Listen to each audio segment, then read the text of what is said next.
Amen. Amen. Vraiment, je suis dans la joie. La ferme assurance que nous Vraiment d'être parmi nous. Parce que Dieu nous appelle à exceller dans toutes les choses. Amen. Il nous appelle à exceller dans le ministère, dans le travail, dans la santé, dans les études, dans tout ce que nous pouvons entreprendre. La Bible dit, Dieu a un plan de bonheur pour tout un chacun de nous. Et ce plan-là que le Seigneur a n'est pas un mauvais plan. Amen. Tout ce que Dieu fait, tout ce que Dieu accomplit est bon. Voilà pourquoi j'aimerais que nous soyons dans la joie, que nous ne puissions pas regarder le nombre de personnes qui sont là, mais que nous puissions comprendre que nous sommes venus faire un travail. Amen. Et ce travail-là va arriver à son aboutissement. Amen. Et je crois que ce soir, le Seigneur est avec nous. Amen. Je crois que ce soir, le Seigneur va accomplir quelque chose. Amen. Là, j'aimerais vraiment marcher, mais mon micro me fait défaut. Donc, je suis obligée de l'enlever parce que ça arrête l'onction. Amen.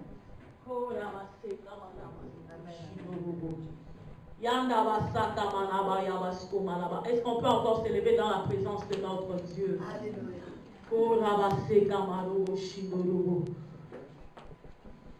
Les musiciens devaient être là, ne sont pas là. Tous hypnotisés.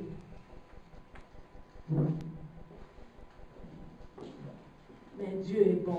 Dieu est bon parce que depuis le matin, on était dans l'adoration, on était dans la louange avec notre maman Adéline. Maman, elle est partie parce qu'elle a un autre programme. Nous la remercions pour cela. Et nous remercions aussi nos sœurs qui viennent de Francfort, qui sont là, qui sont en train de nous tenir compagnie cet après-midi. Et nous croyons que Dieu va nous faire du bien. Et j'aimerais encore que nous puissions tous ensemble élever nos voix, que nous puissions encore recommander encore quelque chose qu'il a préparé pour tout un chacun de nous. C'est pour cela, restons connectés. Ne nous sentons pas déconnectés de la parole entre nos mains, Seigneur. Élève ta voix, s'il te plaît.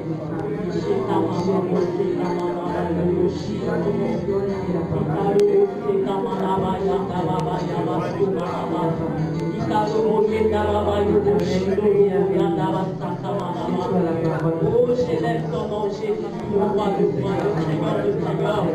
Le Dieu tout-puissant, le Dieu véritable, c'est lui qui est assis sur le trône, c'est lui qui habite sur le lieu élevé, c'est lui qui domine au-dessus de tout ce qui existe. Éternel notre Dieu, nous voulons te plaire encore cet après-midi. Nous voulons encore te recommander ces moments de prière, ces moments de la parole. Et nous prions, Seigneur, que ta gloire puisse encore descendre parmi nous, afin que ta bénédiction, Seigneur, puisse inonder nos cœurs, puisse inonder nos vies, puisse inonder nos entreprises, nos projets et tout ce que nous entreprenons. Nous t'appelons Saint-Esprit, viens parmi nous. Nous t'appelons Saint-Esprit, viens au milieu de nous. Nous t'appelons Saint-Esprit, viens nous conduire. Nous t'appelons Saint-Esprit, viens nous parler. Nous t'appelons Saint-Esprit, viens nous éclairer. Nous t'appelons Saint-Esprit, viens nous enseigner. Nous t'appelons Saint-Esprit, viens nous instruire. Viens accomplir ta volonté parmi nous. On reste silence devant la présence de notre Dieu.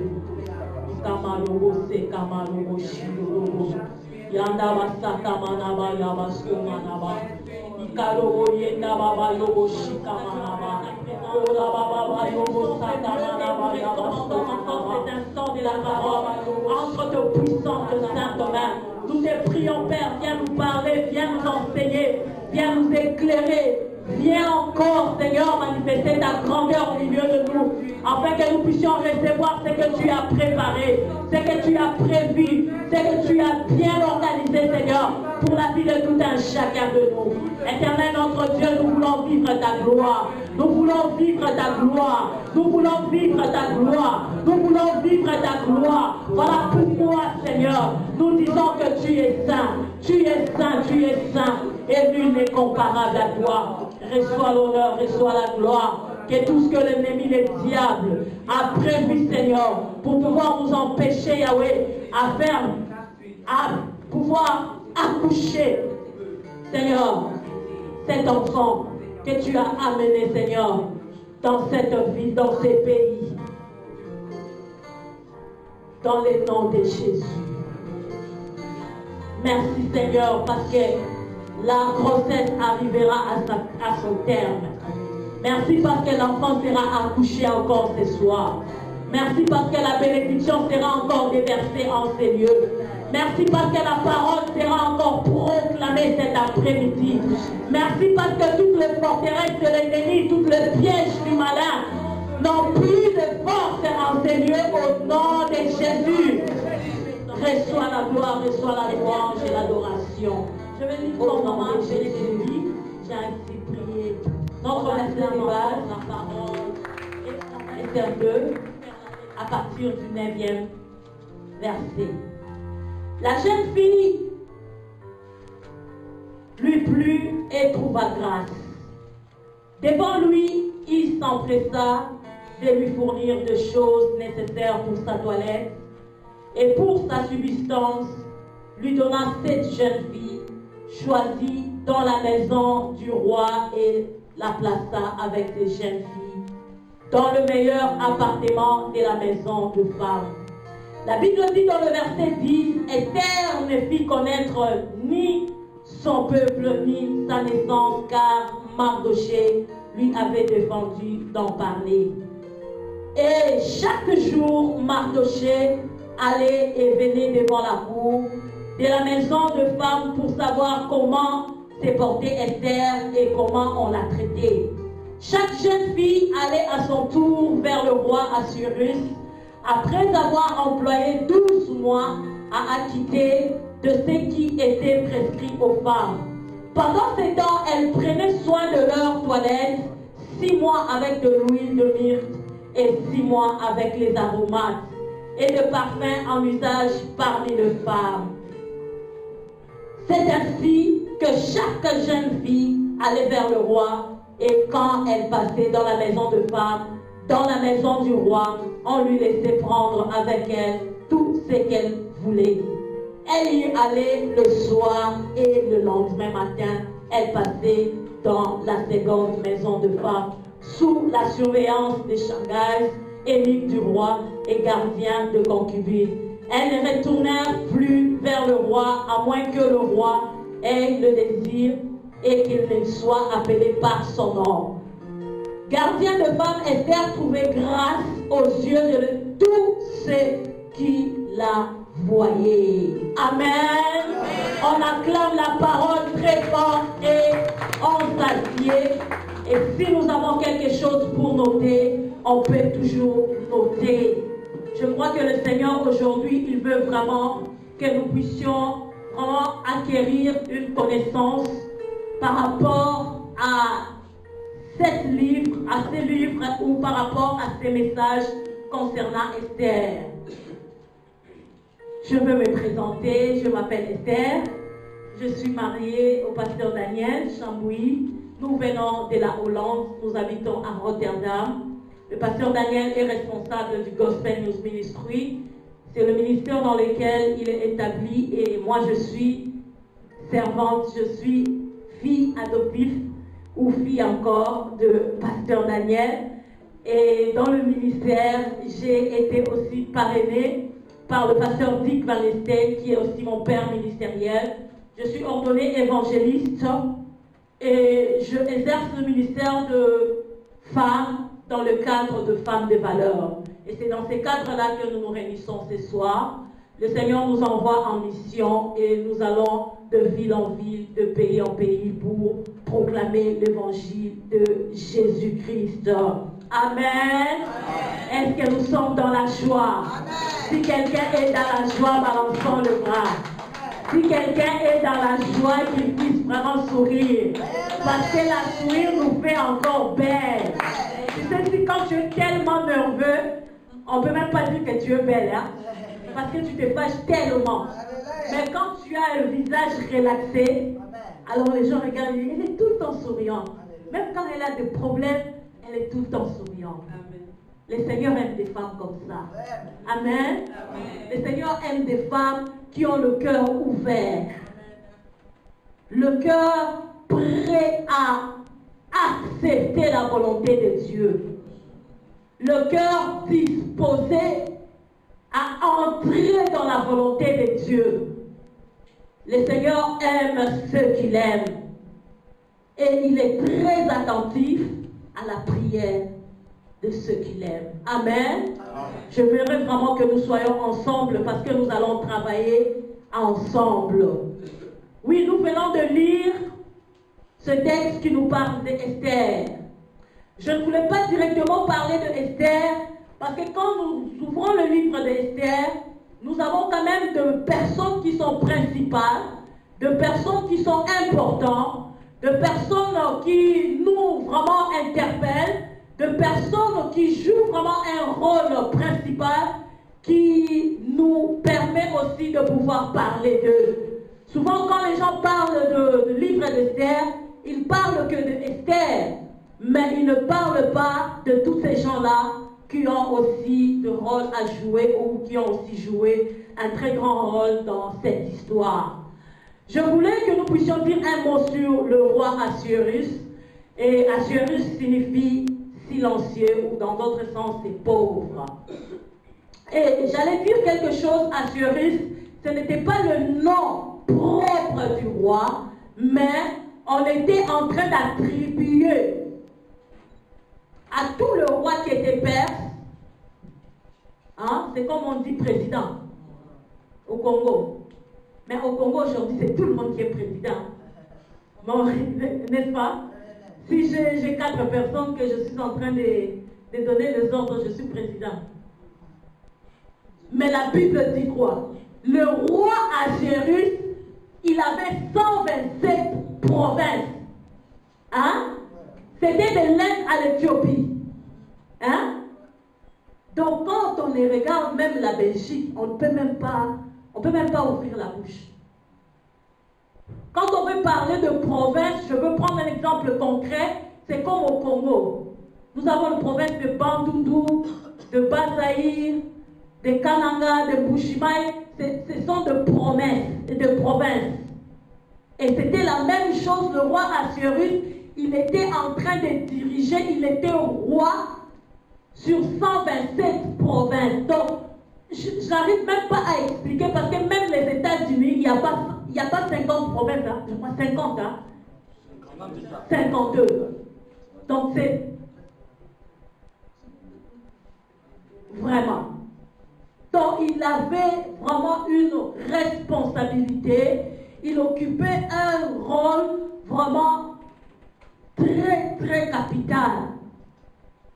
Et on les appelait Assuérus, tout le roi perse qui dirigeait l'empire. Et nous pouvons aussi donner l'exemple comme de Pharaon. Pharaon, ce n'était pas aussi le nom de roi égyptien, mais c'était le nom qu'on attribuait. Des titres. Merci pasteur. C'était des titres. Comme je venais de dire président. Donc c'était des titres. Ce n'était pas de nom propre. Et nous avons comme acteur principal ici, juste quand nous commençons le livre d'Esther dans le chapitre 1, on nous parle du roi Assuérus. Et deuxièmement, après le roi Assuérus, nous voyons la reine Vashti, qui était l'épouse du roi. Elle était épouse du roi et son nom signifiait meilleure, parce qu'elle était la meilleure parmi toutes les femmes. Elle était l'impératrice, donc à part elle, il n'y avait pas autre. Elle avait une beauté extrême, une beauté meilleure, une beauté, vraiment quand on les regarde comme ça, on dit, mais évitez s'il y a une femme comme cette femme. Elle avait tout, elle avait l'argent, elle avait la royauté, elle avait tout. Et son nom signifiait meilleur. Tu verras, il y a l'apparition de... Et nous avons encore une autre personnage. J'ai essayé un peu aussi de réfléchir, toujours dans j'ai essayé un peu de comparer Aman par rapport au serpent qui est entré dans le jardin de Dieu quand il y avait l'union de 2 personnes. Quand il y avait l'union ou le mariage de l'homme et la femme. Il y a une 3e personne qui s'est ajoutée, et cette personne-là s'est ajoutée dans le Genèse 3. Il y a eu infiltration. il y a eu la troisième personne qui s'est installée pour créer les tisanies. Je voulais d'abord faire l'introduction et après je vais entrer dans le développement. Et Aman aussi apparaît dans le chapitre 3, curieusement, du livre d'Esther. Et la Bible dit encore que nous avons encore une quatrième personne, ou je peux encore dire cinquième, parce que je n'ai pas encore parlé d'Esther, qui est Mardoché, qui est aussi un acteur vraiment principal dans ces livres, qui joue aussi un rôle très capital, très puissant. On peut dire aussi Mardoché, il est le descendant vraiment de Saoul, parce que l'arrière-grand-père de Mardoché était aussi dans la lignée de Saoul. Saoul qui était le premier roi d'Israël, le roi que Dieu avait rejeté. Donc nous voyons dans le sang de Mardoché, il y avait vraiment un sang royal.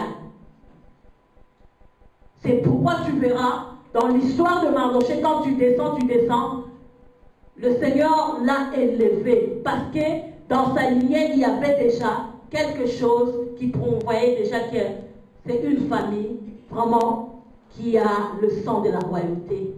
Mardoché qui était à la porte, comme aujourd'hui dans les églises, nous négligeons souvent les gens qui sont derrière, qui sont dans la porte, nous leur attribuons toutes les formes de qualité. Hein? On peut dire les sorciers, on peut même le tutoyer, on peut le faire comme ça, même de petits enfants. Mais Mardoché, pendant que toutes les situations s'est passées, il était fidèle à son Dieu. Et la Bible nous dit que c'était un peuple mis à part. Un peuple qui marchait dans la volonté de Dieu. Un peuple qui marchait dans la crainte, dans la sanctification. Ils n'ont pas fléchi genoux devant le prophète de Baal. Ils n'ont pas fléchi genoux, pas devant le prophète de Baal, parce que dans l'Empire perse, ils ne croyaient pas au Dieu de Baal. Ils avaient aussi leur Dieu. Et là-bas, il n'y avait pas le Dieu de Baal. Donc, ils ne fléchissaient pas genoux devant Aman. Aman qui représente Satan. Aman qui représente toute la puissance, la force de l'ennemi. Et la Bible dit Mardoché était resté fidèle. Et Mardoché était le père adoptif de Esther. Souvent nous disons que c'était l'oncle d'Esther, mais je fais des recherches, j'essaie encore de relire. J'ai compris qu'il n'était pas l'oncle d'Esther, mais il était cousin d'Esther. Il était cousin d'Esther, mais comme Esther avait perdu son père et sa mère, elle n'avait plus personne, et Mardoché l'a adopté. Comme aujourd'hui, nous adoptons aussi les enfants. Je vais demander à quelqu'un dans la salle, c'est à quel âge on peut adopter quelqu'un? Soyons ensemble. Alléluia. Amen. Les mamans, à quel âge on peut adopter quelqu'un? Imaginez un peu. À partir de 0. Et jusque...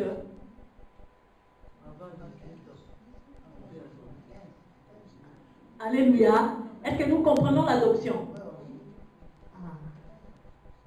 Donc Esther a été adoptée par Mardoché qui était son cousin et l'a adopté non pas comme cousin, non pas comme oncle, mais comme...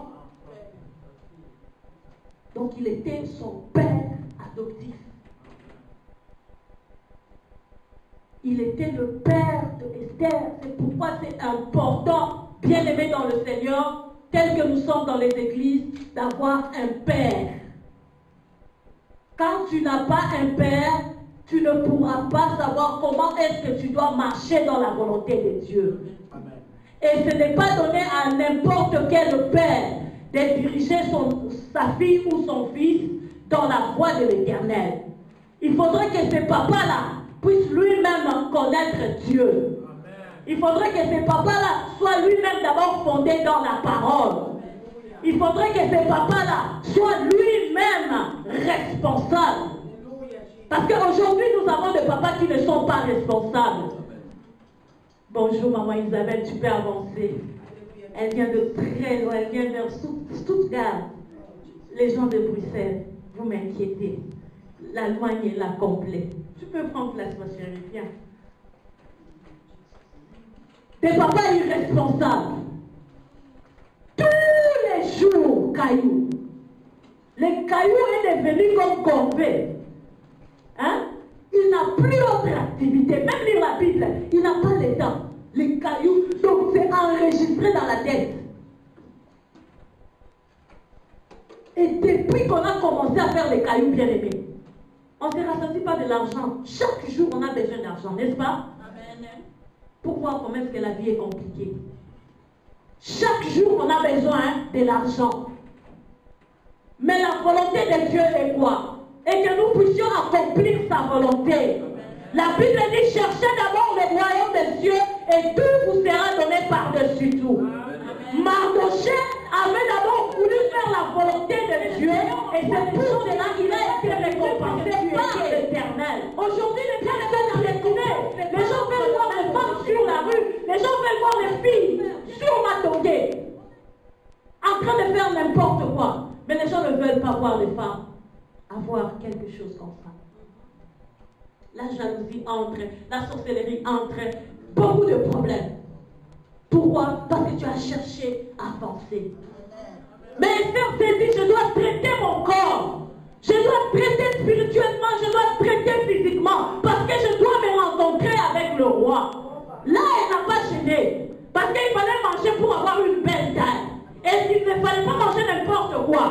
Il fallait manger quelque chose qui va te garder dans la taille et quelque chose qui va te faire belle. Il y a des choses que nous mangeons, ça nous fait sortir des boutons. Il y a des choses que nous mangeons, ça nous fait obèse. Mais elle était en train de manger des choses qui pouvaient la garder vraiment dans une forme que lorsqu'elle se présentera devant le roi, que le roi dise que réellement c'est celle-ci ma femme. Daniel n'a pas mangé n'importe quoi.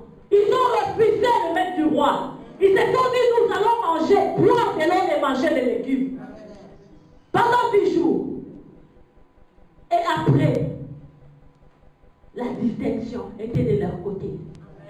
Bien-aimé dans le Seigneur, quand tu veux t'engager à quelque chose, il faut bien te préparer. Aujourd'hui, il y a des compétitions dans l'œuvre de Dieu. Moi, je m'étonne. Mais la compétition